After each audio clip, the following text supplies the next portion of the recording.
Hello and good morning or good afternoon, depending on which time today you are watching this presentation.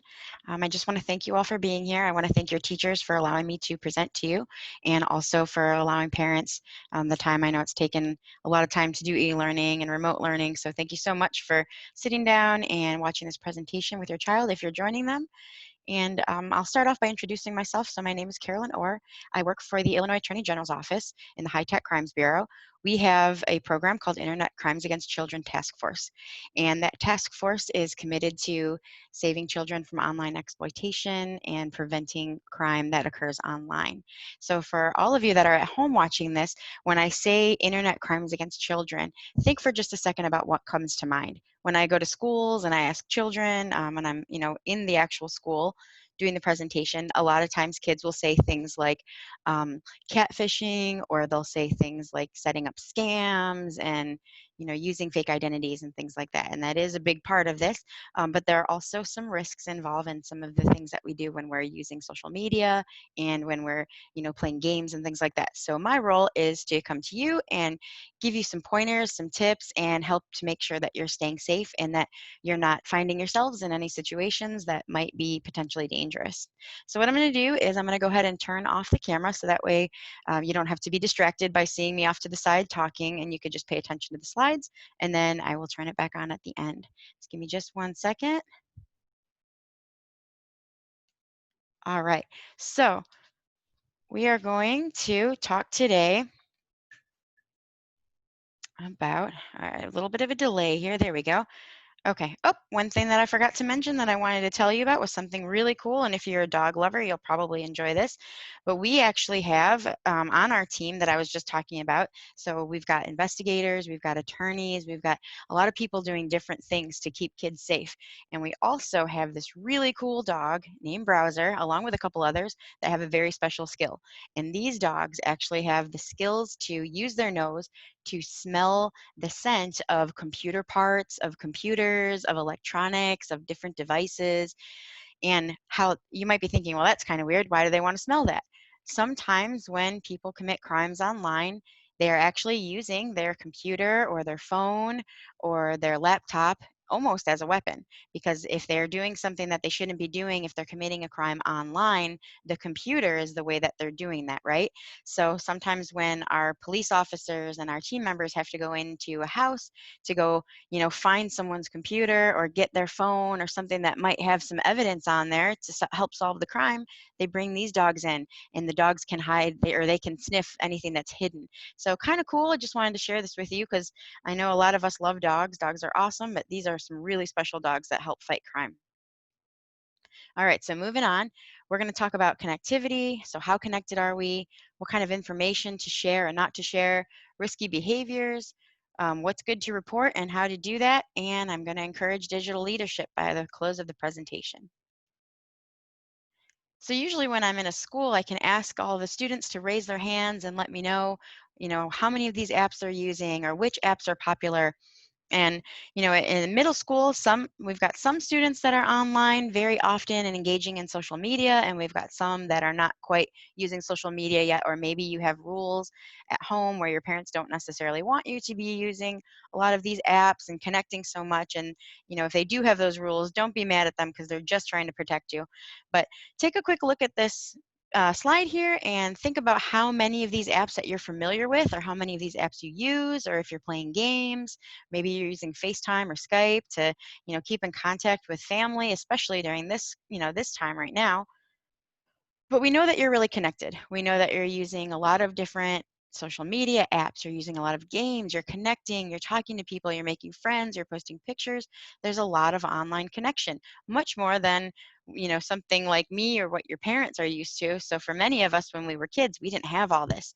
So you're growing up in a very different generation. You're growing up in a time where there's so much online connectivity and so much online sharing that you have a bit of a responsibility that I didn't have as a child. You have to be responsible for certain risks that might present themselves. You have to, keep an eye on how you're using the internet, and also not just watching out for risks, but making sure that we're being good, positive digital citizens, making sure we're using the internet as a good place, a safe place, a creative place for fun, for learning, and not for bad things.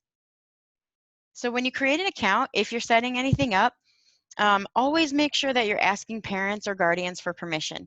You don't want to just, download any app on your device. Just because it's in the App Store doesn't mean that it's good or doesn't mean that it's not going to have its problems. Sometimes you could download an app and before you know it, your entire device is destroyed because it's released a virus onto your device. Sometimes it can pull the information that you have in there, and we don't want that to happen. So make sure that you're going to just download apps or even going to certain websites that are trusted and good sites. So do a little research, look some things up.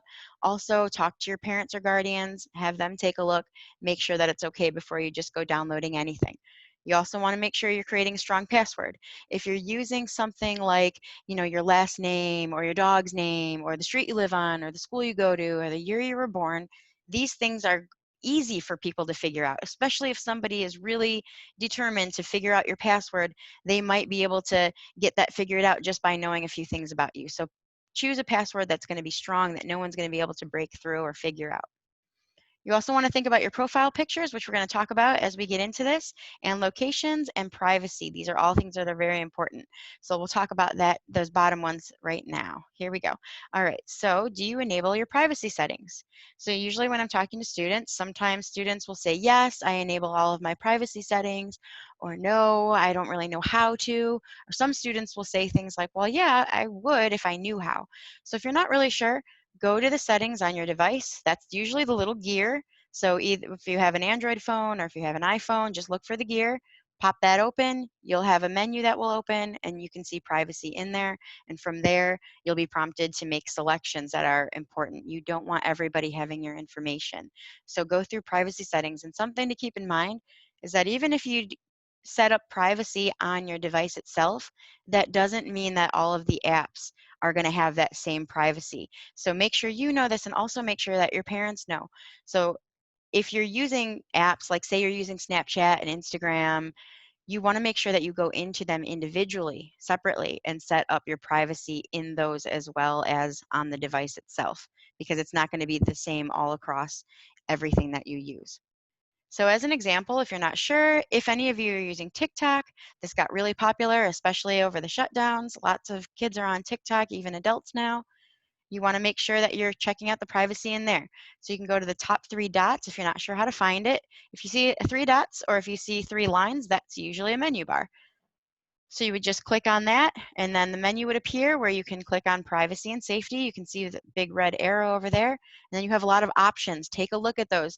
Sit with your parents. Take a little time to go over these. A couple things to be mindful about in TikTok is you have the option to allow your videos to be downloaded. You want to turn that off. So if you see on the screen right here, down under safety, it says allow your videos to be downloaded. Turn that off, because if it's on, what that means is anybody out there can download your video, and if they're really good with technology and they've got some skills with manipulating content, what they can do is they can change what you're saying, they can change the background, they can change what you look like, they can do a number of things to really alter that video that you made, and then they might put it back up on TikTok or put it else somewhere out there on the internet. And it might be something that's upsetting or disturbing or something that you're going to be unhappy with. You don't want people to have that opportunity to mess with your creation, right? So let's make sure we turn that off. Also, choose who you can duet with. Don't put that on for anyone. That means anybody can do a duet with you on TikTok, and you don't know how they're going to portray you. You don't know what they're going to say about you or how they're going to portray the video that you've made. We don't want to give people those opportunities to portray us in a negative light or to manipulate anything that we've put out there on the internet. Also, this is just another example. YouTube, if you're not sure how to find the settings, go up to those three lines, hit settings, and hit privacy. And from there, it will prompt you to answer a number of questions about how you want to set that up. Have you checked your location? This is really important. So about 20 years ago, when I was or when I was your age, I'm not saying that was 20 years ago, but um, when I was your age, we didn't have this. We would have thought this was absolutely crazy. So if we had an app, or if we didn't even have cell phones when I was your age, but if we had that and we had a tracker on there that showed everybody where we were all the time, we would have thought that was absolutely crazy. And nowadays, everyone thinks it's normal and thinks it's fine to have their location on. But really, what you're doing is you're letting anybody know where you're at all times. That could be very, very dangerous for you. And sometimes I'll have students that will say things like, well, it's just my friends on my friends list that can see me, so what's the big deal? But we do know that, a lot of us have friends, a lot of you probably have friends on your lists and on your accounts that are not true friends. They're not people you've ever met.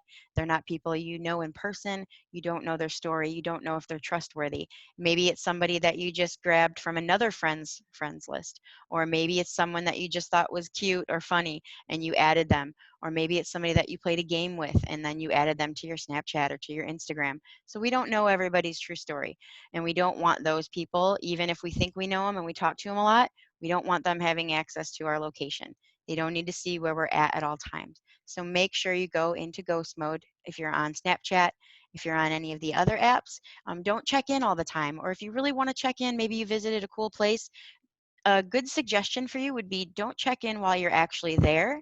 If you want to share that, that you visited this really interesting place or you went to a cool place that your friends would be interested to know about, check in later after you've left, because then your friends can still see, oh, they went to this place, but everyone doesn't need to know where you are in that time frame. Also, sometimes I'll have parents that will say, well, I would like my child to have the Snap Map on if they're in Snapchat because I'm friends with them, and then I can see, did they get to, school okay? Did they get to their friend's house okay after school? Did they make it to the library? I can see where they're at, and that sometimes that helps parents. If that's the case, of course, follow your parents' rules. They come first, they're in charge. But you might want to make sure that it's just your parents or just people that you know and trust. You can make those options. You can go in there and it asks you who can see my location. You don't need it to be open to everyone. Okay, moving on. Friends and followers. And I just kind of touched a little bit on this as I was talking about friends, but a lot of young people and even adults too like to collect as many friends as possible, like to, some people say they want to be Insta famous, or they want to be famous on Snapchat, or they want to be a famous YouTuber, or they want to be an influencer. Something to keep in mind is when you open the door to allow anybody to see your videos, your pictures, your posts, when you open that door for anybody, you're putting yourself at risk because you don't know, again, if that person is trustworthy, if they're telling you the truth, and even if it's their real picture.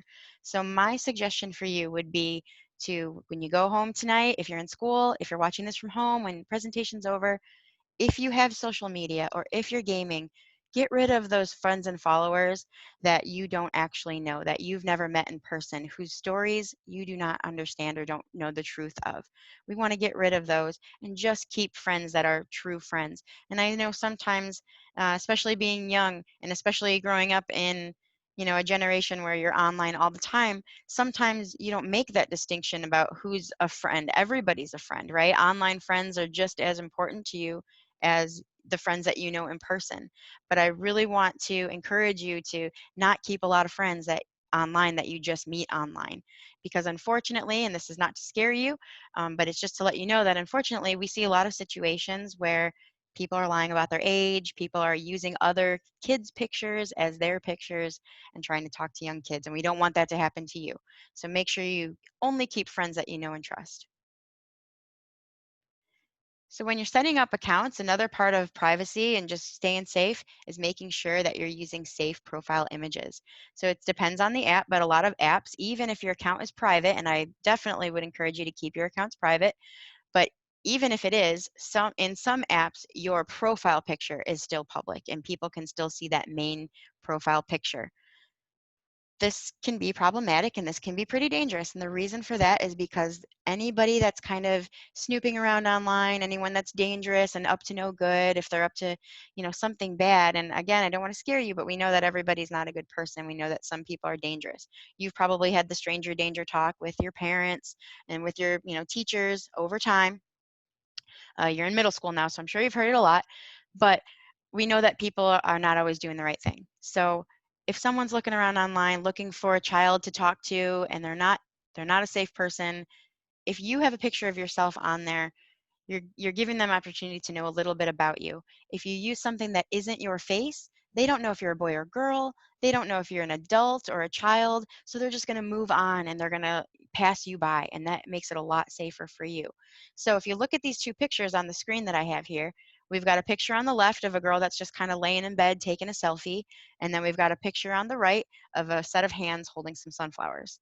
So how many of you think that the picture on the left would be the safer picture? And how many of you think that the picture on the right would be the safer picture? And I can't see any hand raising, or if you're at home, I definitely can't see your response. But let's just take a quick minute to think about it. And I hope that everybody picked the one on the right. This is definitely safer. No face is always best. So another thing to take into consideration, to keep in mind when you're posting pictures, is you don't want to post too many things that give away too many information, or too much, I'm sorry, information about you. You don't want to have too many things in the background of your images and of your videos that might tell people a little too much about you and might tell people about your location. So I would never do this, and no one should ever do this, but if I was a dangerous person and if I was going to make a fake account and maybe I use a picture that I just found online somewhere or screenshotted someone else's page, and if I made an account and I wanted to talk to a young child, you all know that I'm definitely not your age, but if I wanted to talk to this young boy and get him to be my friend and get him to trust me and get him to feel like we've got some things in common and I'm fun to talk to, just by looking at this picture, without even talking to him yet, what could I talk to him about? Just take a look for just a second. So I could tell, right, that he really likes the Bears. He's into Star Wars. I can tell he likes sports because he's got some trophies back there. He's got some, lots of books. So maybe he's into reading, or maybe he's really into his schooling. He gets good grades. All of these things I can start talking to him about. The biggest piece of information that we never want to give away, something in the background here, the biggest piece of information is his flag back there in the background. We can see that he goes to JFK Junior High. So if a dangerous person took a look at this picture, if I was that dangerous person, I could tell right now where this young boy is every single day, right? Every single weekday during school hours. So we want to make sure that we're looking at our pictures, and when I say curate, that means we want to do some cropping, we want to do some, checking first, we want to get it ready before we post it. We don't just want to post anything out there. So when I ask students about this, how can I make this a little safer? A lot of times they'll say, well, we can just crop out everything so it's just his face. But if you remember from the last slide, we said that we shouldn't use our faces, right? So try to think of something else that isn't going to give away too much about who we are or where we are. So when I ask students in presentations about what stresses them out about being online a lot of students will say things like sometimes they feel pressure, they feel like they need to be like everybody else. Sometimes they feel some of that, pressure from people saying mean things online or people harassing them online. We know that not everybody is going to say nice things, right? When we post something, whether it be a picture of ourselves, a video, or just words, we have to remember that we're not always going to get the feedback that we want. We're not always going to get those responses that we're hoping for. Sometimes we're going to get something really negative back at us, and then we have to be prepared for that, and we have to know how to handle that. So, but one of the big things that students often bring up is cyberbullying. Cyberbullying is something that stresses them out because even if they haven't been the victim of cyberbullying, maybe they've just seen it, or they've seen it happening to their friends and it's impacting the people that they care for.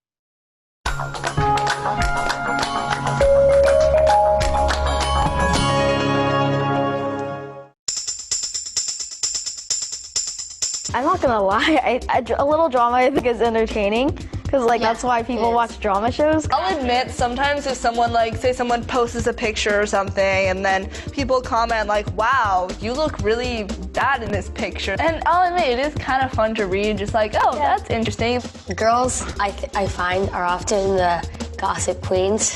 I think they spend more time together. Yeah. In a girl group, they can talk even more openly, more than a boy group can, because they're kind of, I don't know, in my opinion, they can be closer. The girls are more sensitive on how they look and how they act because they don't want to be popular. Girls just so sensitive about everything.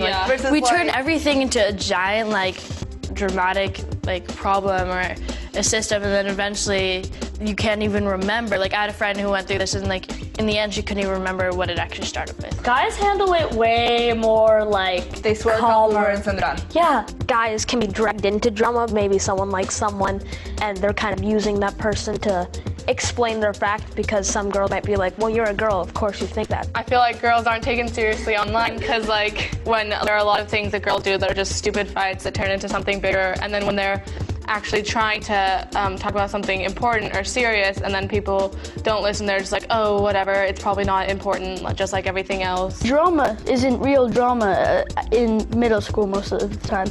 It's gossip. Gossip, like, the way it can start is like, so just, I don't know, something starts and then everyone feeds into it. And at the moment, you may feel like you're better than everyone else or that you're at the top because you know all of this information. Like, the more information you know, the more popular. Gossip is pretty, like, big at my school, but it's not important. Like, the things that people gossip about aren't important. They just, like, this is who dislikes and this is who dislikes, and it gets annoying. Yeah. Sometimes people don't even notice that they're doing that, though. Yeah. Like, they're just like, oh, they're adding in mean things, and then they don't even notice that they're like, they're just like agreeing with someone. And they're just oh, like, wait, that's mean. And then they get in like arguments. Yeah. And it just keeps going. You know what I just like realized? Gossip is like a huge game of telephone. You know how people like play that game and then it usually ends up getting messed up in the end? Yep, and it's totally different by the end. It's totally like so that. True. And on social networks, like, it can go far, like, really easily. It escalates really quickly. All girls in general need to stop the drama. I think the most important thing, first off, no guys are insulting girls, like, because that's the worst thing you can do. A guy insulting a guy is bad, but it's so messed up and it's so wrong that I can't even speak about it. I've seen girls going from being like the most popular, like happiest girls in the grade to just sinking down to like their all-time low, which is like, I don't understand how someone can go and do that to someone that you used to call your best friend. When like drama goes onto social networks, that's when I feel it crosses the line. It gets to be too much and it gets insulting and it breaks up so many friendships because of the things that people say, because they can and they don't have to face the wrath right then and there.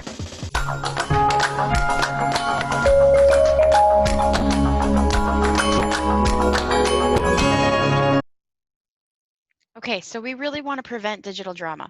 That video, it was pretty good, and it was interesting to hear everybody's thoughts on that. Something I do want to say, though, is they were kind of making it seem like girls are the only ones that get involved in drama or boys don't get involved in it. Boys and girls alike both get involved in digital drama, and we also know that there are definitely girls and boys that don't. So, but we want to prevent it. We want to build each other up. Let's be a good influence for each other. Another thing that I think is really important is let's ask before posting pictures and videos of your friends. Let's get their consent. This is really important because sometimes, and maybe you've experienced this, maybe you posted a video of someone or a picture of someone and they really were unhappy that you put that out there, or maybe they felt very embarrassed about it. So you don't, I know that a lot of you might be posting often, so it might seem like, a huge task to go and ask them every time, but maybe just get one permission, one-time permission from them. Ask your friends, hey, do you mind if I post pictures of you online every once in a while when we hang out or when we do stuff that's fun? Is that okay with you? Get their permission. Sometimes I have young students that will tell me that even their parents post too many pictures of them and they don't actually like that and they wish their parents would ask them for permission. So that might also be something too that, if you don't really want your parents posting too many pictures of you, that might be something to talk to them about. You want to choose your words wisely. Think about who, what, and why are you making a certain post. There might be consequences, and sometimes at your age, you're not really thinking of the consequences because sometimes we're very in the moment, right? Sometimes we're just not thinking about what's going to happen after or what could happen. So let's try to keep those things in mind before we just put anything out on the internet. And also be an upstander. Don't just be a bystander. If you see that someone's being cyberbullied, if you see a friend or even someone that isn't a friend being treated unfairly and someone's harassing them, be a support for them. You can send them a private message. Don't jump into the cyberbullying, but you can send them a private message and say, hey, I don't know why that person is being so mean to you or speaking so badly of you, but if you need a friend, I'll be here for you. And then maybe just, encourage them to get off of the site and to block that user and make a report if you need to.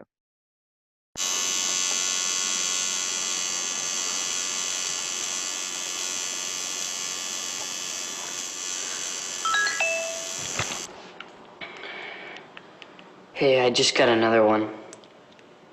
Looks like we're doing Worthless next.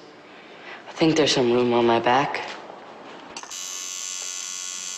The The hurt of digital harassment can last forever. There's a thin line between words and wounds. Okay, so we show this video because using tattooing as a way to make a symbolic statement about cyberbullying works pretty well because we know that they hurt and they're permanent, right? So cyberbullying can really hurt people, and we don't want to be the types of people that are just out there making other people feel bad. You know, what goes around comes around. So if you're hurting other people, somebody might come back and hurt you. So let's try to treat people the way that we want to be treated. If someone is cyberbullying you and it's someone that you don't know, make sure that you're unfriending, unfollowing, and blocking that person. You don't want to stay friends with them. You don't want to continue communication with them because that just gives them the opportunity to make it worse and to keep going.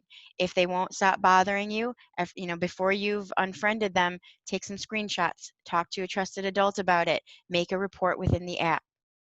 If it's someone that maybe you were friends with already and that maybe, you've been friends with them and you just got into a fight or something like that and something has changed in your friend group, we know that you probably don't want to block them for good, especially if it's a close friend, right? Or it was a close friend. So if that's happening, put down the technology, settle down for a little bit, give yourself some time to cool down, and try to have an offline conversation with them. Try to talk to them in person or on the phone, because when you're talking online, sometimes it's really easy for us to just kind of fly off the handle and say all kinds of crazy things because we don't feel that sense that we're talking to a person sometimes, right? We just feel that we're talking into this little box on a screen. So try to have an actual conversation and see if you can figure it out. And then maybe from there, the problem will end. And if not, talk to a trusted adult. So that would be a parent or a guardian, someone that you know is going to listen and help you solve the problem.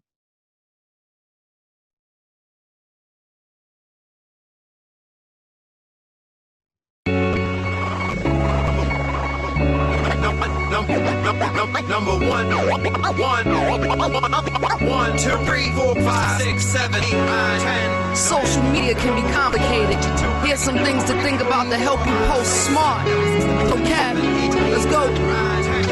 I might show you where I'm going, but I think before I'm posting, all my pictures have been chosen.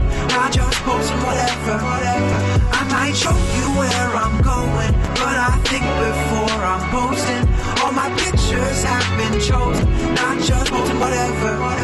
So many sites to post, pics, post, comment, and make your friends say, holy smokes, like Robin. You post forever, that's a long time, so don't overshare when you go online. Yeah, your digital footprint will stick with you, so stop and think before you post that picture or message.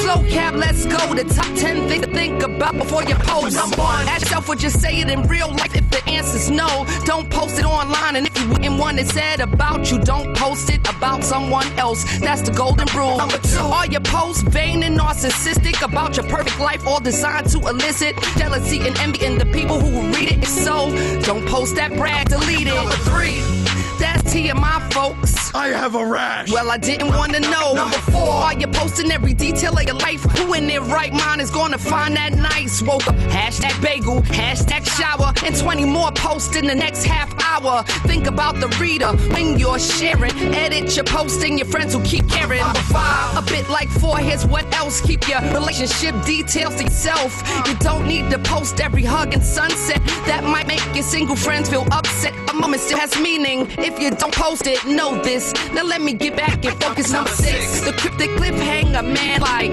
dude, no one understands. It's a little desperate, begging for attention. Just be upfront off the bat with what you mentioned. Number 7, are you post all complaining? You really need pity just because it's raining. Number 8, curate your photos like a museum. Don't post pictures you wouldn't want your grandma seeing. Goes double for anything risky or risque that could affect your future in a big way. And that's doubly true if it's a photo of a friend and not just you. Number 9, check your privacy settings. I mean it. Want creeps or future employers to read it? You really want your Insta face tweets like concrete? I mean all over the streets. Number 10, post smart, okay, and spread love. That's Brooklyn way. I might show you where I'm going, but I think before I'm posting, all my pictures have been chosen. Not just posting whatever. I might show you where I'm going, but I think before I'm posting, all my pictures have been chosen. Not just posting whatever. Think twice, y'all, before you post. Be smart.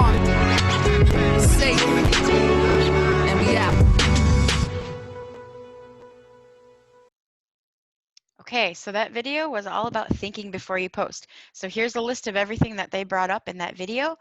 These things are really important. We want to make sure that we're posting things that are not going to get us in trouble.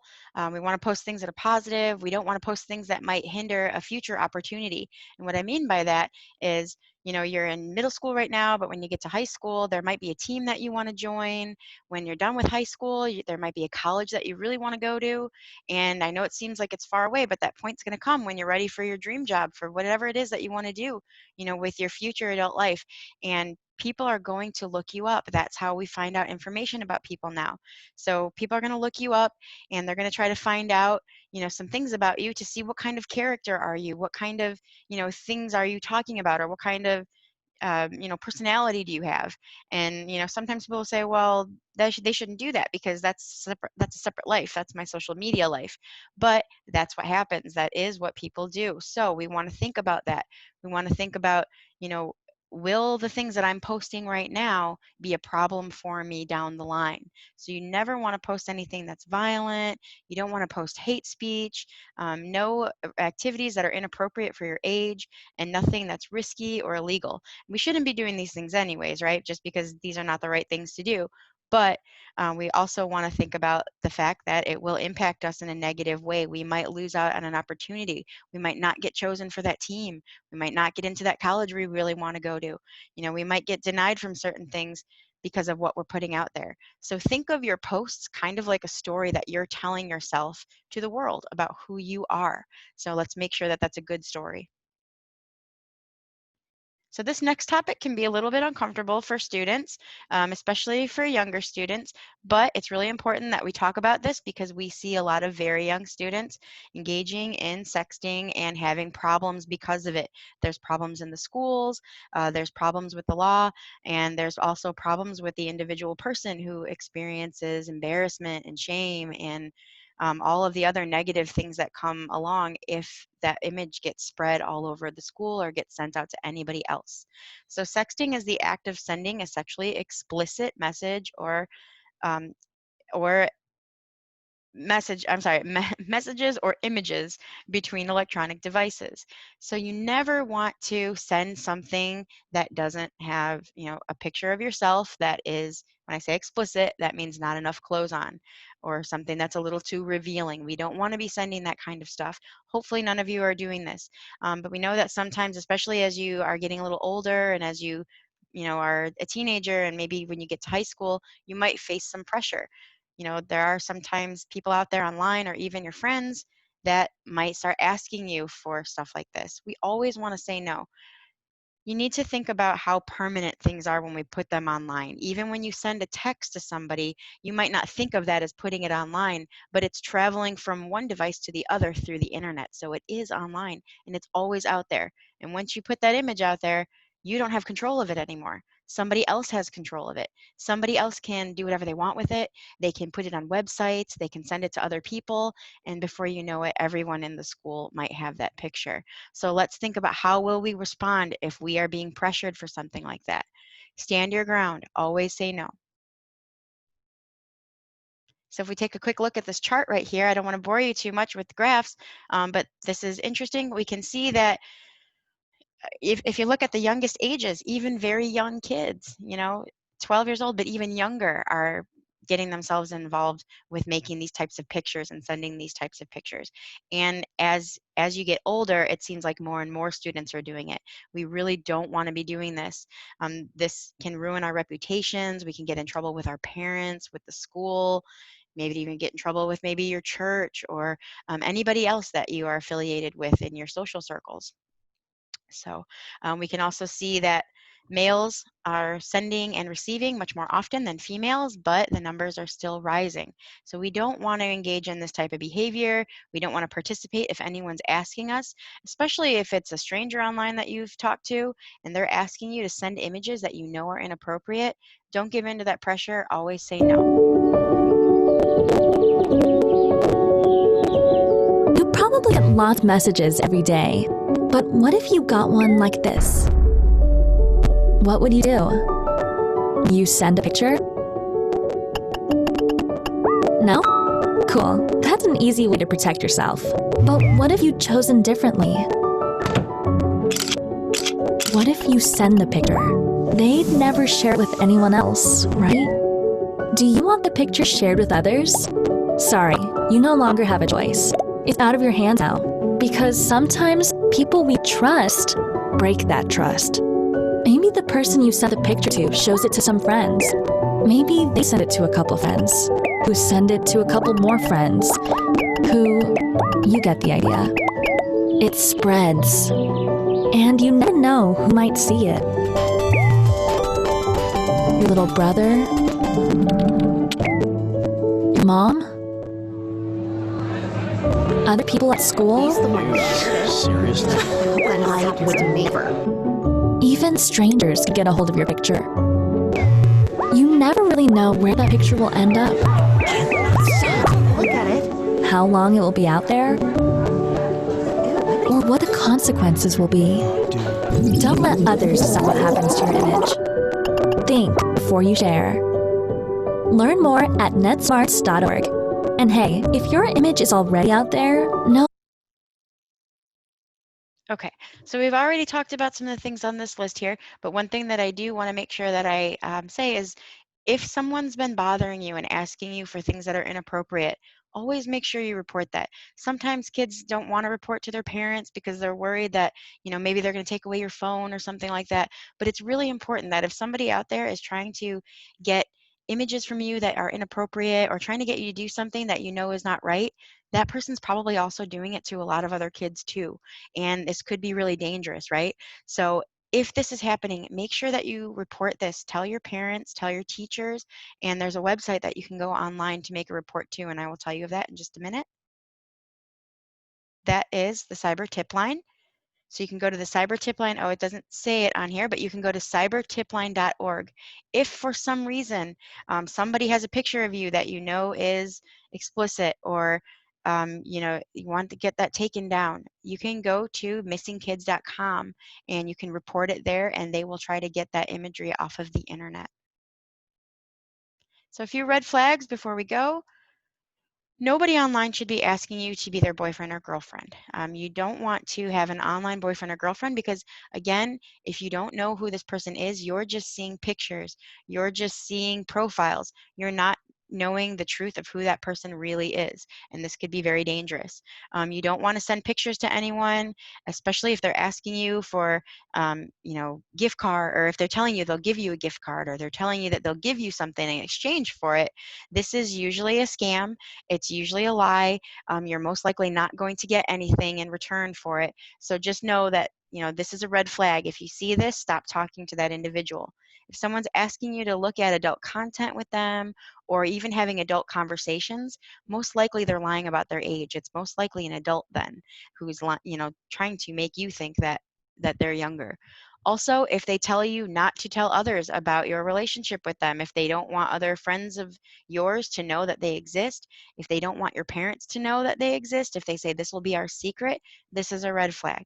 This means that they're probably up to no good and they are probably planning something that, we don't know. It could be something very risky, something dangerous. So make sure we aren't talking to people that are saying those things to us. If they ask you to download a new app, so for example, maybe you've talked to someone in Snapchat for a little bit and they say, hey, why don't we download WhatsApp instead? Let's move over to that app and talk. If it's someone you've never met before and they're trying to move you to a different app, that's usually a bad sign too. Or if they're trying to turn you against your friends or keep secrets. These are all bad signs. These are all signs that somebody might be manipulating you. So let's defriend anybody that does these things. We don't want to continue communicating with them. Make sure that you know who your trusted adults are, who's in your safety net. So a lot of you might say parents, some of you might say grandparents, whoever it is that listens to you, that helps you solve a problem, that's going to help you make a report, that's your trusted adult. So try to get at least 5 people in your mind that you can think of already ready to go. So if you ever are in a bad situation, you know exactly who you're going to go to. So many of you at your age, just because you use technology a lot and you are the wizards of technology really right now, you probably already know, right, what to make reports on or how to make a report. Even when I talk to elementary school kids that have played Roblox, they know how to make reports when someone's cyberbullying or when someone does something that they're not supposed to do in the game or anything inappropriate. But if you need to, if any of these things, this list right up here, you can go ahead and take a look. If you see any of this, make sure that you're reporting it within the app. The apps encourage it because if there's something illegal going on or if there's a dangerous situation or somebody might be harmed, they can make sure that they take that report and send it over to law enforcement and they can handle it from there. If you aren't really sure how to report, again, remember you can go to the 3 lines or the 3 dots, and that is how you will find your drop-down menus. So for example, over here on Instagram on the left side, you would just go you'd click on the menu, and then you would get the drop downs where you can go into report, and then you can report whatever it is. Another menu will pop up to ask you what type of content you're reporting or what type of message, whatever it is. You can also block. In Snapchat over here on the right, you would click on the person's name if you're reporting a person, and then click on the top 3 lines up there, and then when you go over to the side, you can block them. Also with TikTok, again, 3 dots. Always remember, 3 dots, 3 lines is usually your menu. You can find everything in there. Click on the 3 dots. After you've gone, if you're reporting a specific person, go to their page, click on 3 dots, and go to block. So this is an ad for the cybertipline.com. This is a really good resource for you to have. So if you've never heard of it before, this might be a good thing to write down, stick it up on your fridge, tell your parents about it. The cyber tip line is a place to report if you see that a child is in danger, if you see that someone is, being cyberbullied a lot, if you see that there's inappropriate imagery of a child online, if you come across that, go report it to the cybertipline.com so that we can make sure we solve the problem and make sure that kids are safe. I just really want to encourage you as we wrap it up to be a good example. So when I say digital leader, I want you to be more than just a good digital citizen. I want you to set a good example for others.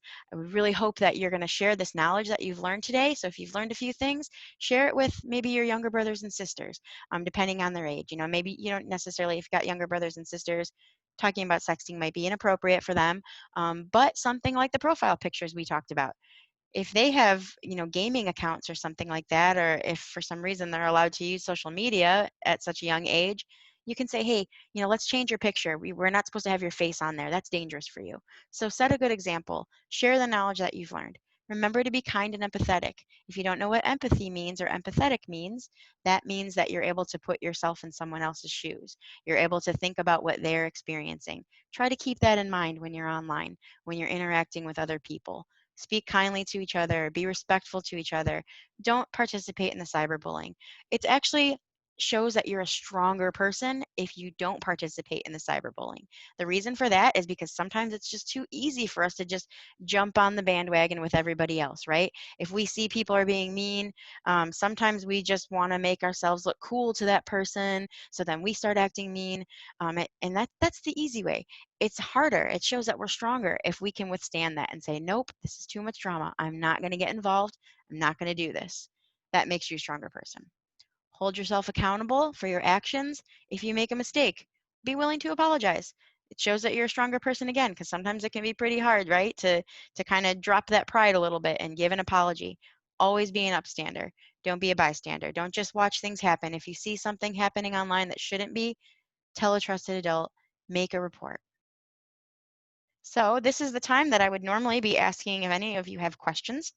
Unfortunately, I'm not live with you today since this is a recording that you're watching, but if you have any questions, feel free to email them to your teacher, and then your teacher can put them together and send any questions to me. You also can get my information, my email information from your teacher if you'd like. If you have something that, that concerns you, that you want to talk about, you or your parents, if you want to talk to us directly, you can send me an email and you can get that from your teacher. So I hope you learned a little bit today. I hope you have a great day, and I hope you stay safe online. Thank you for participating.